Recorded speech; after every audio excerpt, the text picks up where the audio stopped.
Not long after the New Year's dawning, an event is held in the castle of a great lord. And as ever, the ministers gathered there are wrought with worry. For you see, this event is an annual one held following the arrival of a new year. One where the past year's greatest warrior is honored, and he who achieved the least is put to the sword before the group.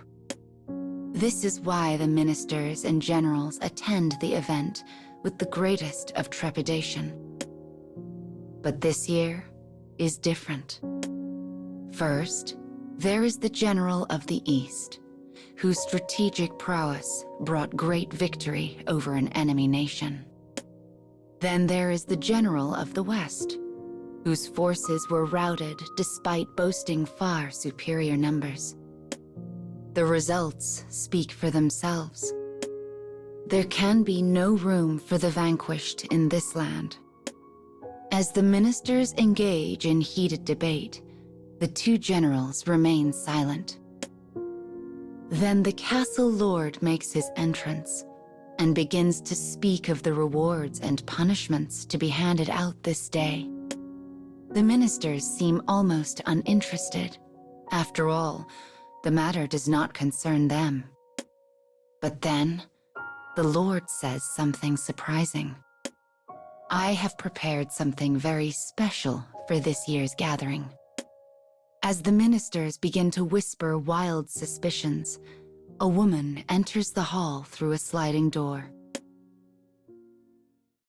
Elegant in appearance and garbed in gorgeous finery, she stands by the Lord's side. In her hand, she holds a single sword. Its scabbard is an exquisite thing, inlaid with the shells of pearls.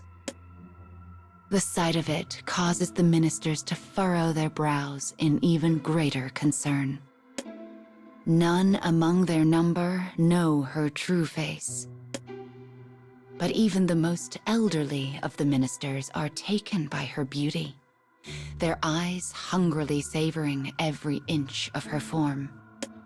Perhaps used to such vulgar gazes, the woman is utterly unfazed.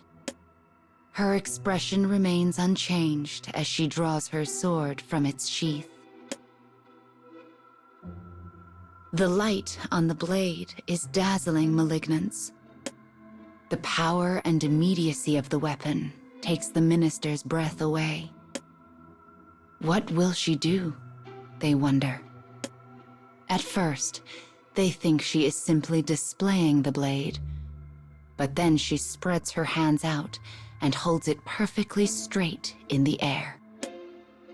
Her movements are beautiful, picturesque. The ministers watch, enraptured. They have no idea what will happen or what she is about to show them.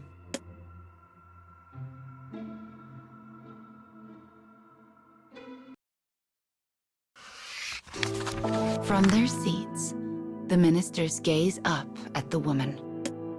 The Lord beside her speaks freely and easily, a fan with a splendid design in his hand. May the savage spirit in this blade cut down the unworthy this year.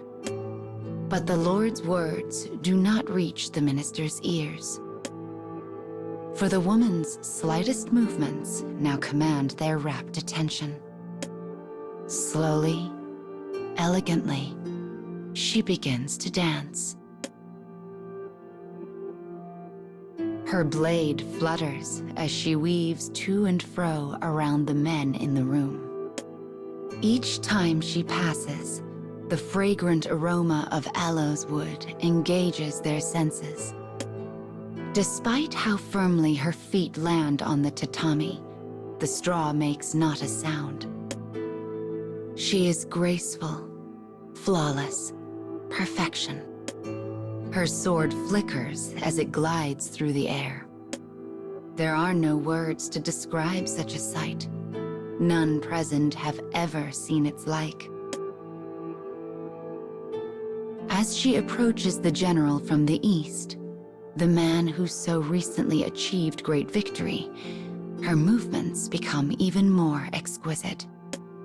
Graceful hands, an arresting stare, the slight pink of a tongue that scarcely emerges from between crimson lips.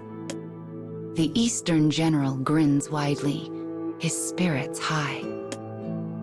The ministers understand this to be a reward meant singularly for him. All present are jealous of how close the general is permitted to come to the woman's absolute beauty. And that is why no one notices.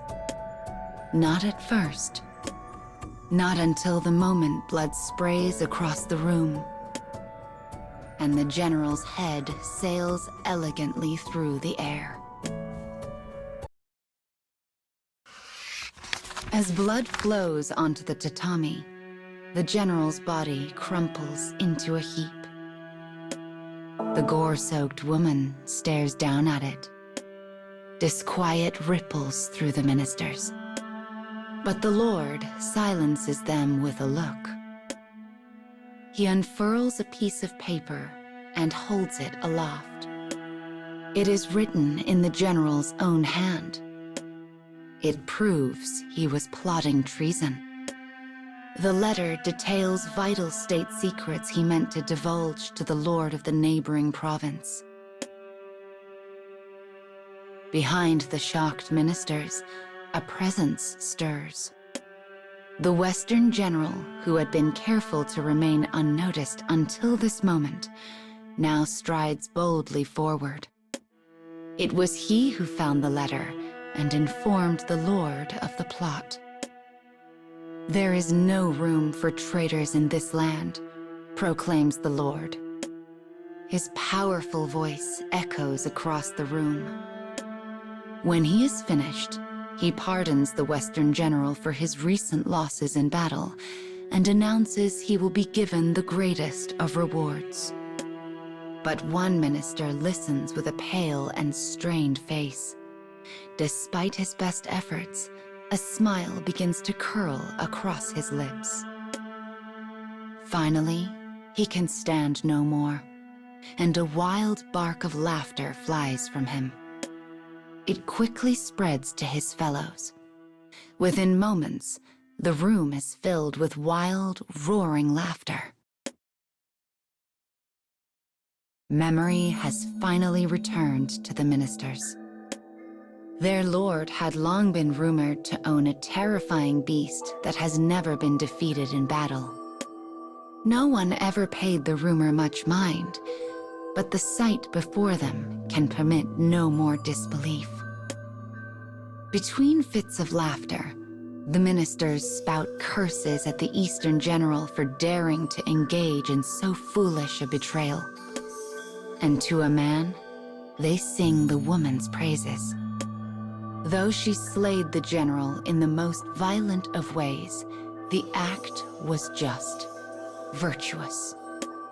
Yet her expression does not change in the face of their praise. She simply responds with a quiet, formal bow. And a moment later, her solemn presence vanishes behind a nearby partition.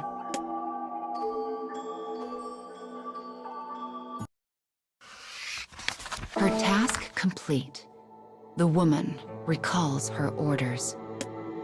Find the traitor and kill him in the presence of my ministers. That was it. That was all. She had no leads, nowhere to begin. She did not even know if the Lord had proof of a traitor in his midst at all. The more the woman looked into it, the more she came to doubt the claim. But then, she finally grasped the truth of the matter. Her lord was creating the situation. One where she would be forced to kill a traitor. That was the purpose of the assignment. No more and no less. Knowing this, she developed a scenario and approached her lord. He grinned as she whispered her accusation into his ear. She had accurately read between the lines. The woman had understood perfectly and continued preparations to match her scenario. She would show the ministers how clever and cruel their lord could be without letting any actual betrayal come to pass. And having now beheaded the Eastern general, she embarks upon the final stage of her plan. She will put an end to the man who has no stomach for battle, the man who would never scheme against his lord because he lacked the mettle to even consider it. That is the Western general, a man who thinks far too highly of himself. It is not a difficult job. And yet, the woman hesitates. She thinks of her lord and his keen, sharp mind. What if a day comes when he feels she has begun to shine too brightly? Will she be able to accept his decision? Will she stand by as he seizes the spotlight back by whatever violent ends he sees fit? Or will she resist? She ponders this. She follows orders. She ends lives. She does not choose when or who or why.